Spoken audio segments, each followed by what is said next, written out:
Hace 10 años, un juego me enseñó que la determinación no era para vencer enemigos, sino para perdonarlos.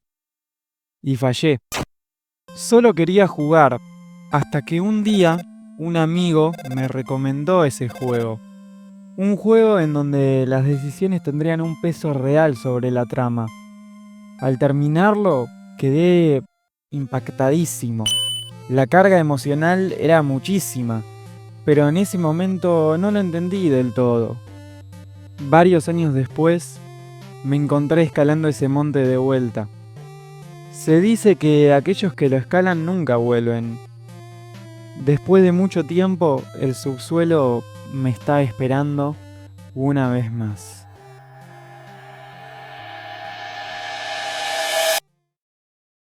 Creo que la mayoría de personas juzgamos este juego a primera vista. Igual que yo. Yo también ¿Qué lo gráficos hice. tan simples? Parecen sprites hechos así nomás. ¿Qué jugabilidad tan vaga? Es solo usar las flechitas. Los puzzles son súper fáciles de resolver, no necesitan nada de ingenio. Y lo peor de todo, una flor que se llama Flor. ¡Qué idiota debe sonar eso en inglés! Hola, soy Flor, Flor va Flor. ¡Ay, la puta madre! Acá la superioridad del español. Con ella nos juzgamos mutuamente y digamos que nunca fui tan inteligente como para no confiar en esas bolitas de amor.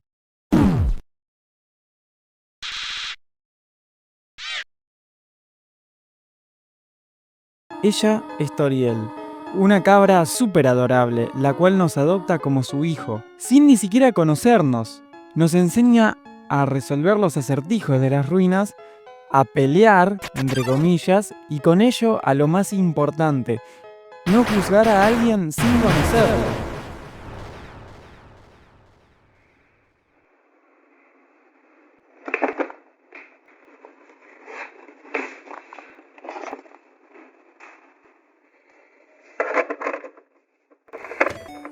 Como ya sabrán, este es un RPG, o un JRPG. Raro porque no lo hizo un japonés. Pero mientras en este tipo de juegos solo tenemos una manera de proseguir, Undertale nos da la opción de hablar con el oponente. Podemos evitar las peleas y ser amigos de nuestro enemigo, por más enrevesado que suene eso.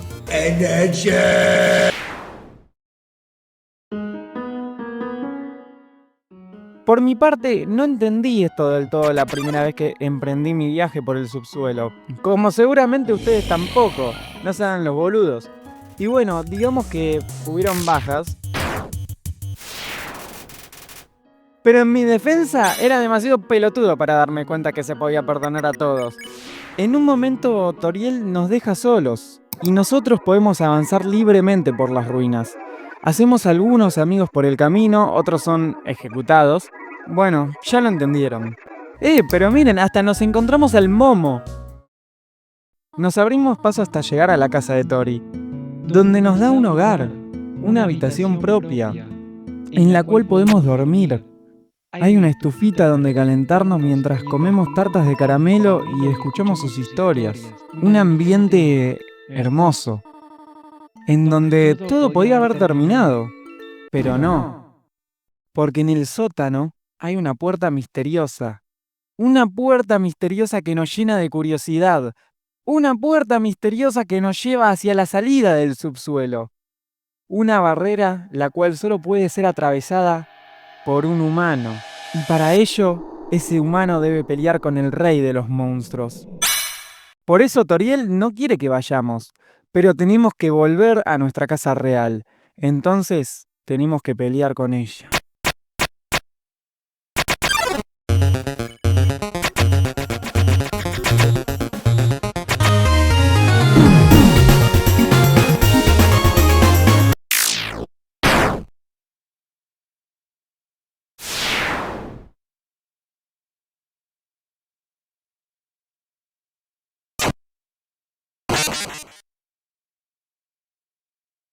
¿Qué acabo de hacer?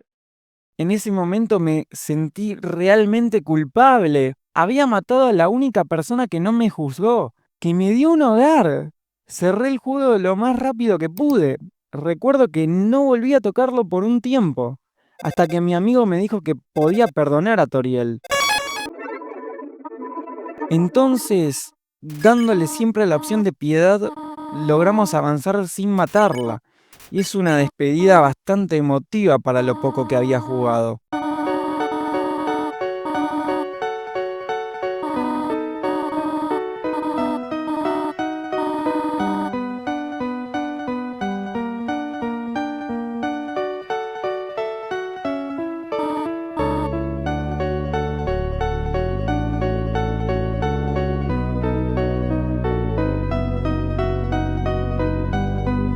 Pero cuando crucé esa puerta,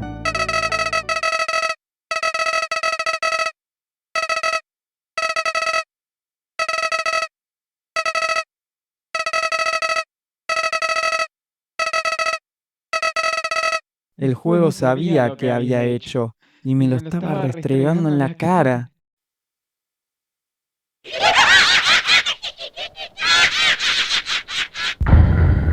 Con ese choque que me pegué, quedé helado. Sentía que este juego, más que ser, bueno, eso, un juego, era una puerta a otro mundo donde hay personas vivas. Y lo más cruel es que les había quitado la vida a algunos. Tengo que admitirlo, hasta día de hoy se siente como un mundo muy vivo y es muy loco, ya que las animaciones son toscas, los gráficos simples y los escenarios súper lineales. A mis 10 años hacía lo mismo con las personas, me quedaba en la primera impresión sin darles la oportunidad de mostrar quiénes eran de verdad. Con eso me di cuenta que había subestimado al juego, lo había juzgado sin conocerlo.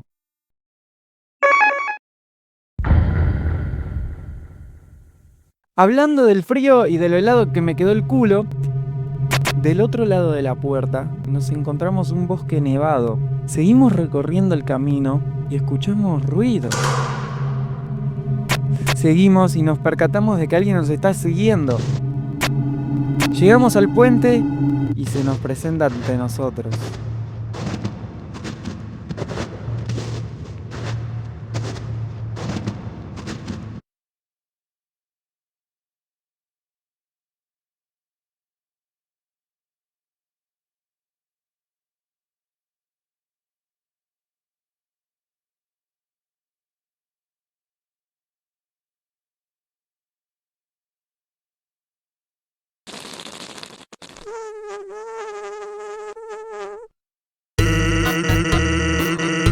Sans, el esqueleto. Sans se percata de que somos un humano en el subsuelo, pero eso a él medio que le recontra chupa un hueso. Pero al que parece que no, es a Papyrus, su hermano. Perdón, puse mal los paréntesis. ¿Ahí está? Bueno, el caso es que Papyrus quiere ser un miembro de la Guardia Real. Guardia que, si no sabés, cazan humanos para el rey. Sí, bueno, digamos que estos dos son un par de cabezas duras. Ya paro. A Sans, más que lo de cazar humanos, parece que quiere ver a su hermano feliz. Es inteligente pero holgazán. Entonces se le ocurrió la idea de que seamos el oponente de Papyrus. Claramente ese último no mataría una mosca. De hecho, miren, uno de sus puzzles para desafiarnos es un plato de fideos. Se suponía que debían estar tan ricos que al momento de comerlos no podríamos dejar de hacerlo. Y él nos tendría que capturar. Pero bueno, los fideos estaban congelados, para nuestra suerte. No, sí, pelotudo, te pensás que trabajo en un McDonald's, la cosa de tu madre. Ahí le hacemos una promesa a Sans. No matar a Papyrus y también seguirle el juego. En medio de todo esto, acá ya sentí realmente lo que quería que sintiera Toby Fox.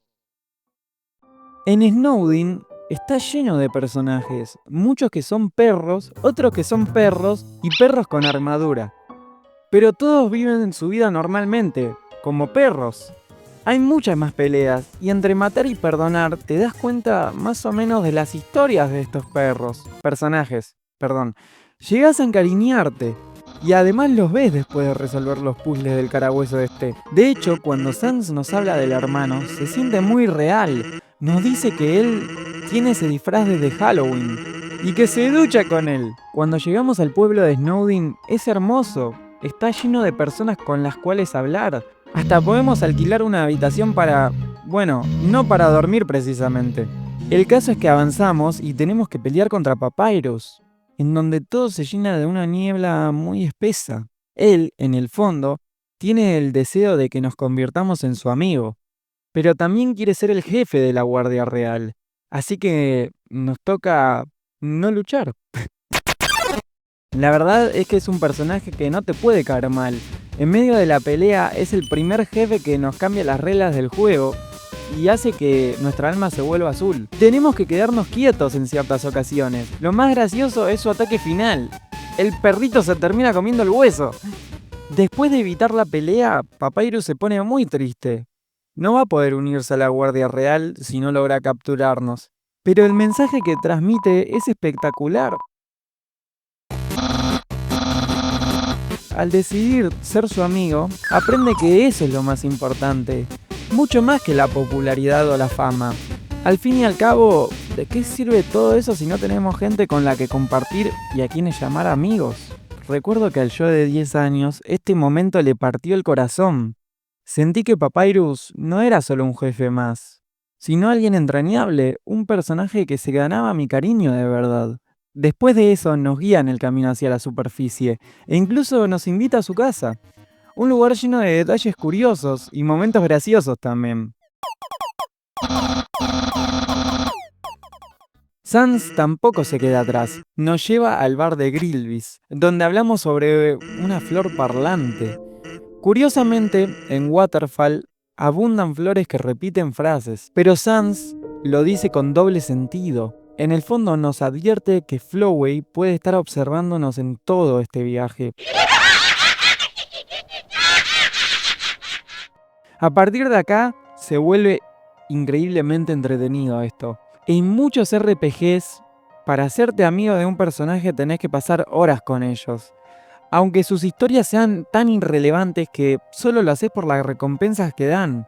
En Undertale esto no pasa. Acá la recompensa es la historia misma.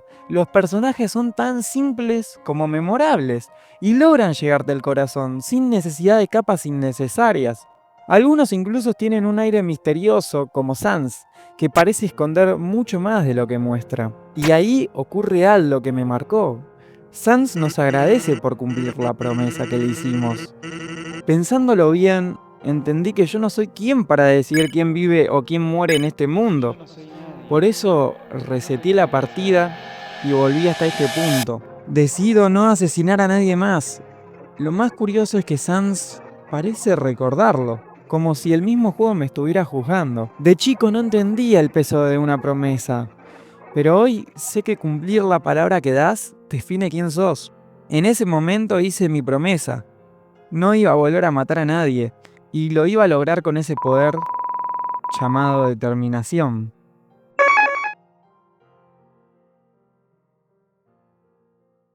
Papyrus nos explica que para llegar a la superficie debemos cruzar la barrera, y que solo un alma poderosa como la nuestra puede lograrlo.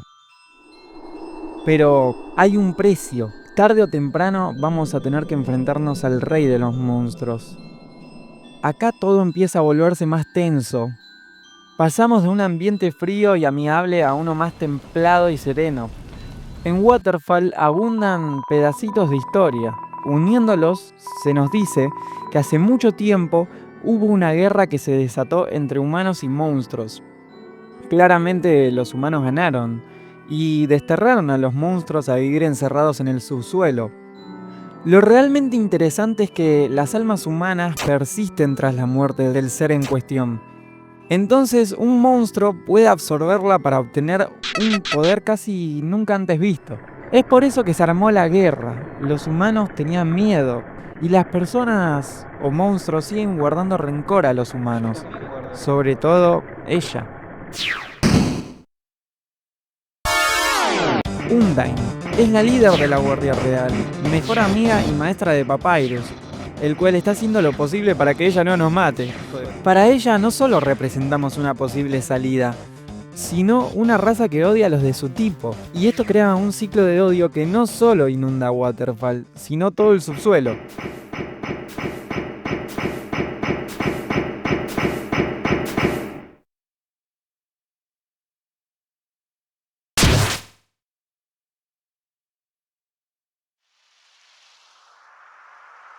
Con ayuda de un chico que no parece saber que somos un humano, nos abrimos paso por toda la zona, la cual tiene un ambiente muy envolvente. Cuando nos encontramos al Momo y nos muestra sus cafeteras y música que compuso, es como si sintiéramos un confort. Es un confort y música para volar. Eso es exactamente lo que sentí hace 10 años. Y por eso mis temas favoritos están en esta parte del juego.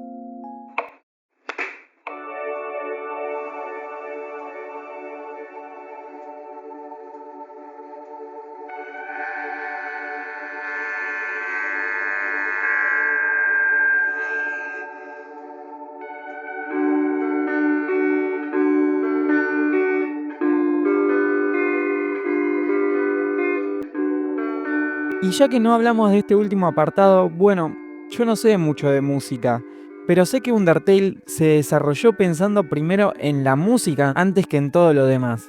Hasta hay canciones descartadas rondando por internet, pero lo que sí sé es que sus melodías, que son tan simples, dan completamente al clavo. Todas representan muy bien los escenarios, pero sobre todo los sentimientos. Toby Fox me recuerda a otro compositor, Michael Giacchino. La verdad es que hay pocas veces que un soundtrack me hace poner tan sentimental, pero sí hay dos que tengo clavados en la cabeza, el de Up y el de Lost. La serie a la que cual creo que soy la única persona sobre la faz de la Tierra que le encanta su final. La verdad es que son canciones muy simples, pero son reutilizadas de una manera muy inteligente para generar otro sentimiento. Esto mismo hace Undertale. Toby Fox diseñó solo 12 canciones originales para este juego y todas las demás son reinterpretaciones para adaptarlas a otro sentimiento o también para asociarla a algo. A esto se le llama leitmotiv, del cual seguramente escucharon hablar muchísimo.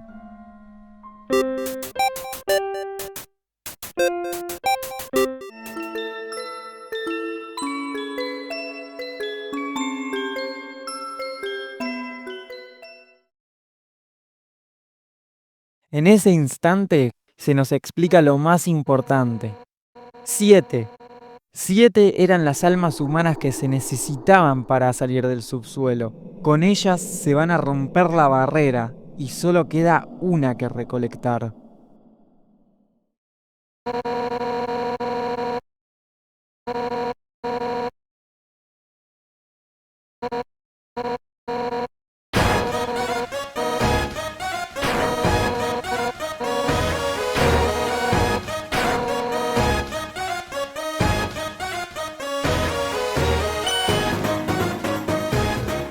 Ni hablar de Spears of Justice, una canción que me hace pensar en justicia apenas la escucho. Es buenísima.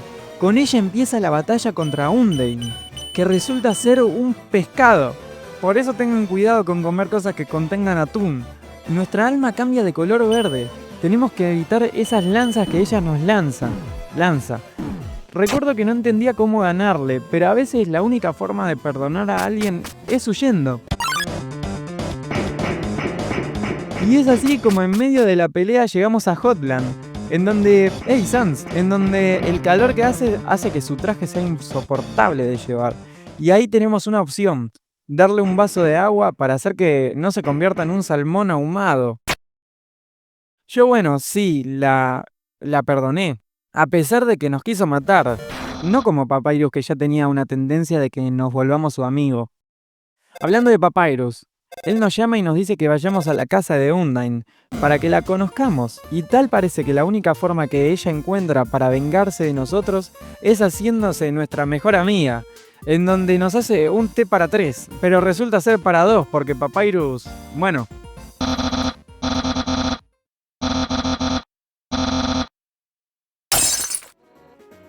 Y tenemos una clase de cocina que me hizo entender por qué no era comestible la comida del esqueleto. Y ella ahí aprende que a pesar de todo lo que pasamos juntos, no sirve de nada vengarse. Pero sobre todo, que el ciclo de odio no se corta con más odio. A los 10 años pensaba que Undyne era solo la mala. Hoy entiendo que su odio venía de heridas viejas. Y me hace pensar en los rencores que yo mismo cargaba de chico y que ahora ya no tienen sentido. No hay que mirar atrás con rencor.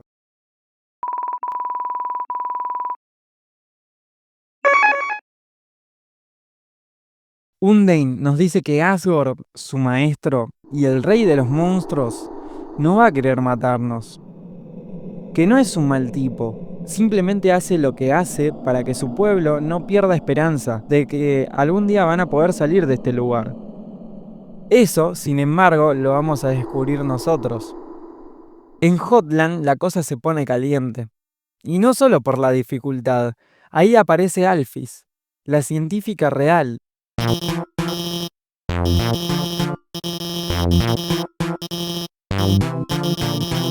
Muchos la odian, pero a mí me cae re bien. Es insegura, vive pendiente de lo que los demás piensan, y aunque intenta hacérsela fuerte, en realidad se esconde detrás de una pantalla. Al principio iba a detenernos, pero terminó encariñándose con nosotros, casi sin darse cuenta. No sé si sabían que Alphys es la personificación de las inseguridades de Toby Fox. Él habló abiertamente de sus propias dudas durante el desarrollo, de su miedo a que nadie le gustara su juego extraño. Alphys, escondida detrás de una pantalla, obsesionada como la ven los demás, es un espejo de esa lucha creativa. Este tipo es más virgo que yo, y eso es un logro, ¿eh? Está enamorada de Undyne.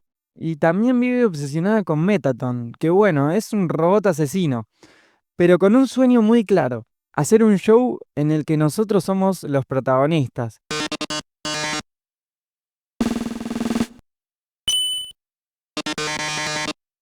Y para llegar al núcleo, el único camino hacia el castillo de Asgore, tenemos que atravesar cada una de sus pruebas. Dato curioso: si en las ruinas comprabas un donut barato y lo guardabas, después podías evitar toda la pelea con Muffet en Hotland. A mí me salió de casualidad y literalmente me salté uno de los bosses más divertidos del juego. Finalmente llegamos al núcleo del asunto. Y antes de la pelea más grande, nos encontramos con Sans en un restaurante. Nos invita a cenar y ahí se sincera.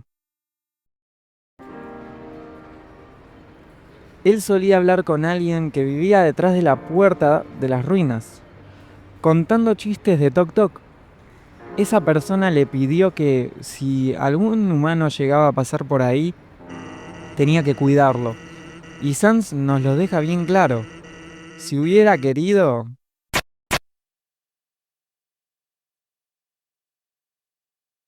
Pero algo cambió. Ahora no lo hace solo por una promesa, sino porque genuinamente se preocupa por nosotros.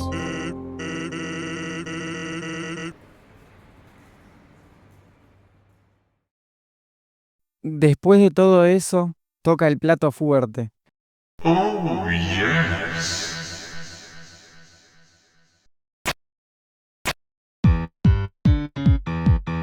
Y con ese soundtrack no podía no ser una gran boss fight. En medio del combate no solo esquivamos ataques, posamos, provocamos, hacemos chistes, jugamos al mismo juego que él. La pelea se transforma en un show, un espectáculo donde ya no se trata de lastimar, sino de brillar. La audiencia crece hasta llegar a las 10.000 personas. Y en ese punto entendés que Metaton consiguió lo que tanto quería: ser recordado, ser visto. La batalla no termina porque lo vencimos con fuerza, sino porque él mismo nos deja ir. Cuando su batería se apaga, ya no lo vemos como un villano, sino como alguien que solo quería tener su momento en el escenario.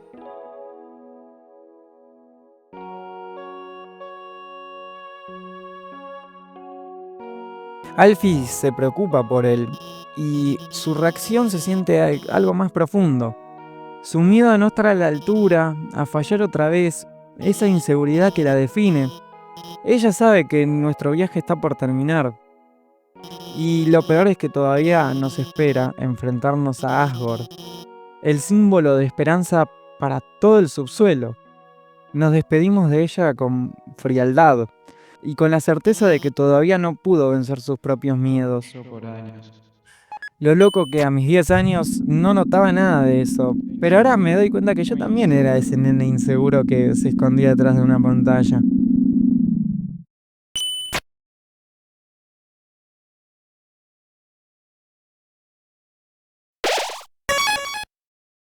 Vemos la ciudad entera, esos edificios, pero sobre todo esa casa que nos recuerda a la de Toriel.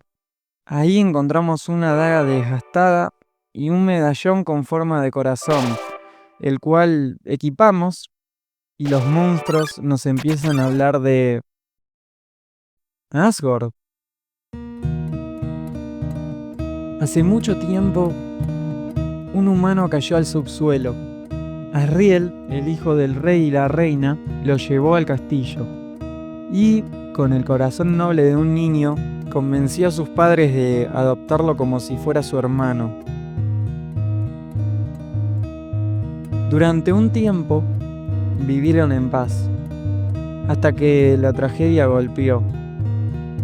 El humano enfermó gravemente y, antes de morir, pidió un último deseo: volver a ver su aldea. Asriel, incapaz de ignorar esa súplica, tomó el alma de su hermano adoptivo y con ese poder atravesó la barrera para cumplir su voluntad. Pero cuando dejó el cuerpo del humano en medio del pueblo, los aldeanos, cegados por el miedo, pensaron que el príncipe lo había asesinado. Lo atacaron sin piedad. Asriel, herido de muerte, apenas logró regresar al castillo. Y allí, enfrente de sus padres, se desintegró en polvo. Ese polvo se esparció por el jardín.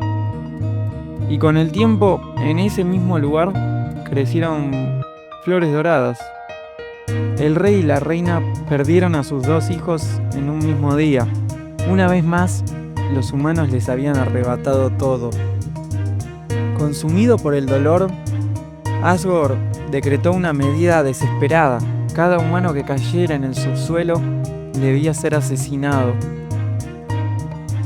Solo reuniendo 7 almas humanas podrían romper la barrera y volver a la superficie. La reina, incapaz de aceptar esa decisión, abandonó el castillo. Pero Asgore permaneció firme. Él era la esperanza de su pueblo. Era su determinación, la que algún día lo sacaría de esta oscuridad.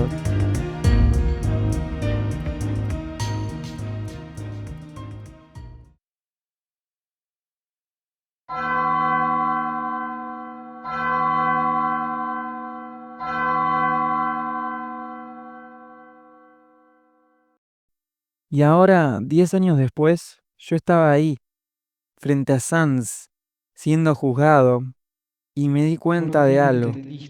En el fondo, mi historia y la de ese primer humano no eran tan distintas. Yo también había caído en este mundo. Yo también había tenido la oportunidad de elegir. Muchas veces había elegido mal, pero esta vez no. Porque entendí que si repetía lo mismo, si seguía el camino de la violencia, iba a volver a dejar otra herida imposible de cerrar. Ahí entendí. El pasado no lo puedo cambiar, pero puedo tomar mis propias decisiones. El ciclo que empezó Asriel ahora podía terminar conmigo, no con más odio, sino con un perdón. Cuando llegamos al castillo y vemos a Asgore, nos damos cuenta de que todos esos relatos hacia él eran, entre muchas cosas, admiración.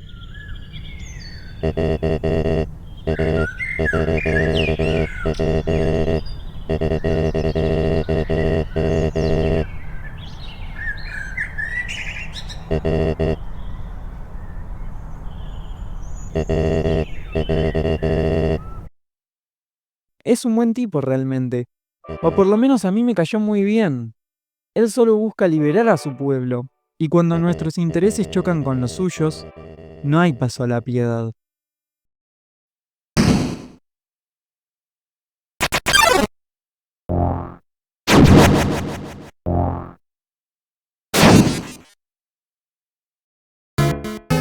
Es la única pelea en donde estamos luchando de verdad. Y esa música nos habla muchísimo. es un rey roto que solo quiere volver a ver a su esposa e hijo, pero todo debe terminar.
¿Qué? ¡El escritorio! ¡El escritorio, hijo de Revil Put! Esto me encantaba, es muy Kojima y juega con lo que puede hacer un juego. Y me daba más ganas de saber qué pasaría si intento derrotarlo. Por eso nos anteponemos a él. Pero no es una batalla muy reñida. Por eso las almas humanas se le ponen en contra a Flowey.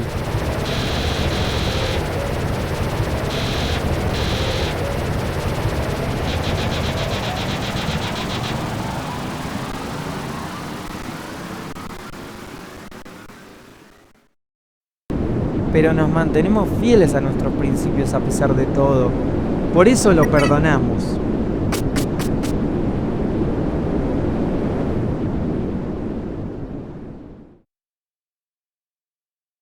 ¿Y así termina todo? Sí, si así lo decíamos, sí.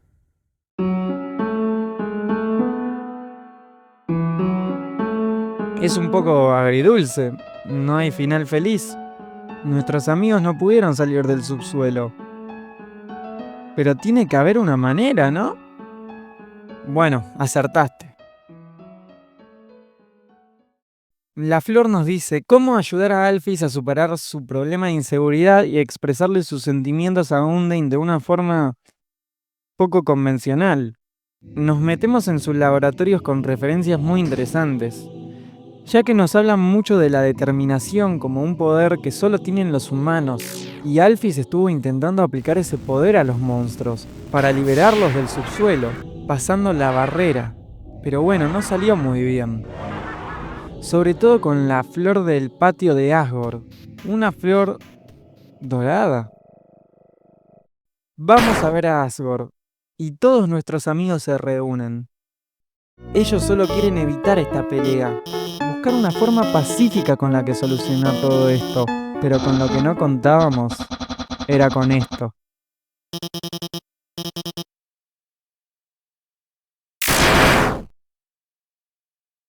Flowey reunió a todos en un mismo lugar, a propósito, y al absorber todas las almas nos revela que él es...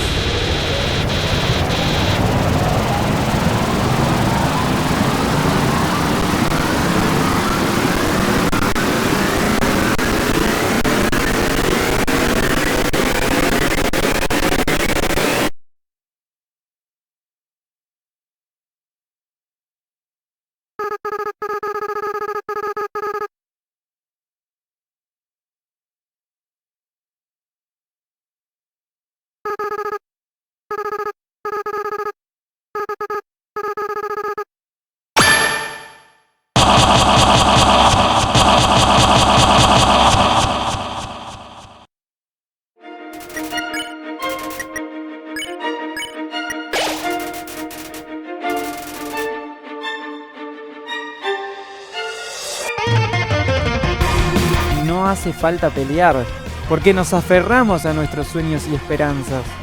El poder de la determinación está más vivo que nunca, y al absorber una parte de todos nuestros amigos, su determinación también es poderosa.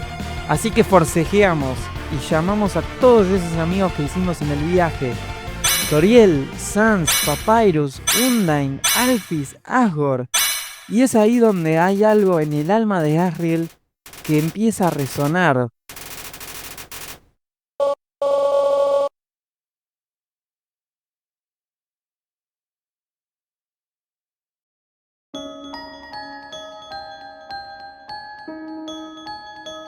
Nosotros no somos aquel humano que cayó hace mucho tiempo en ese subsuelo.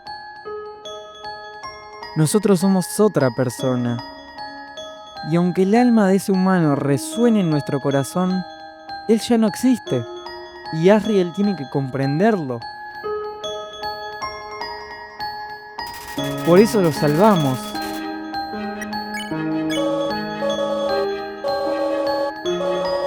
Y lo salvamos. Y lo salvamos.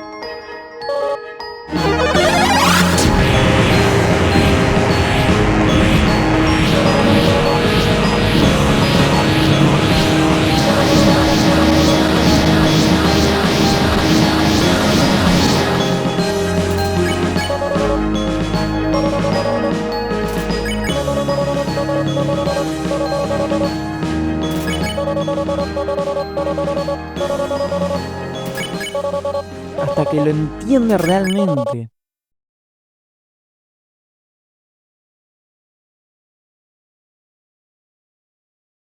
Y la realidad es que en este momento rompí en llanto. Juegos así son los que marcan la diferencia. Logramos romper con ese ciclo, no necesitamos matar a nadie. Seguimos siendo nosotros, pero a la vez no. Y tengo que citar a señor Gary. ¿Para qué tener animaciones y los mejores gráficos cuando un juego de 8 bits me hace sentir dentro de su mundo? ¿Para qué sirven personajes tan complicados si unos pocos píxeles son capaces de convencerme de que están vivos? ¿Para qué quiero orquestas sinfónicas si un par de líneas melódicas y unos sintetizadores son mi banda sonora durante semanas? ¿Para qué quiero 100 guionistas si ninguno es capaz de sacarme una lágrima? Hay veces que la verdadera determinación viene de tener una idea clara. No es solo el poder de destruir como en tantos otros juegos, sino también el de empatizar. Undertale no rompe el ciclo de odio con más odio. Y no es perfecto tampoco. Claramente necesita que las relaciones que forjamos se vean reflejadas en sus mecánicas. También puede ser muy manipulador. Pero a pesar de todo, era el mensaje que necesitaba. Hay veces que tenemos miedo a ser juzgados, a no cumplir esas promesas, a no tener la confianza que necesitamos en esos momentos. Pero ahí es donde entra la determinación y esas personas que confían en nosotros. Ser eso que siempre quisiste, ese artista, ese músico, ese desarrollador de videojuegos o simplemente intentar que con un video las personas puedan sentirse identificadas.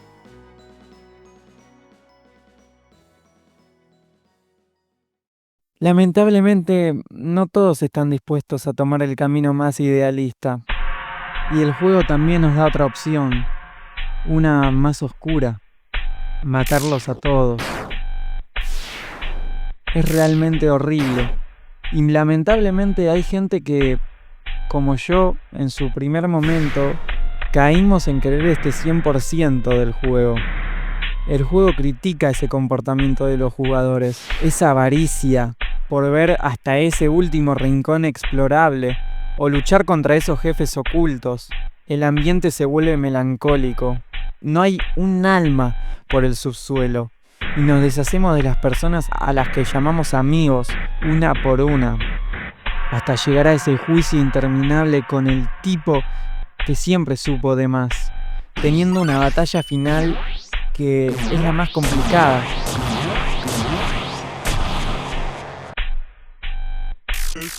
Y una vez que la completamos, Chara hace acto de presencia, el alma original de aquel primer humano caído, que nos deja en claro algo: tenemos que pasar al siguiente mundo, porque ya no queda nada que ver en Undertale.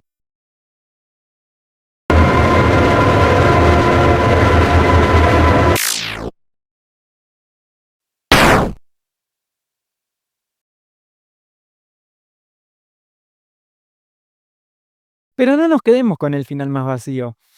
Es una pena que Asriel tenga que desaparecer, pero son las consecuencias de sus acciones influenciadas por el odio. Él solo quería un amigo, por eso lo consuelo. Y él devuelve todo a la normalidad. Y en su último acto de fe, rompe la barrera, dándonos ese final que tanto queríamos.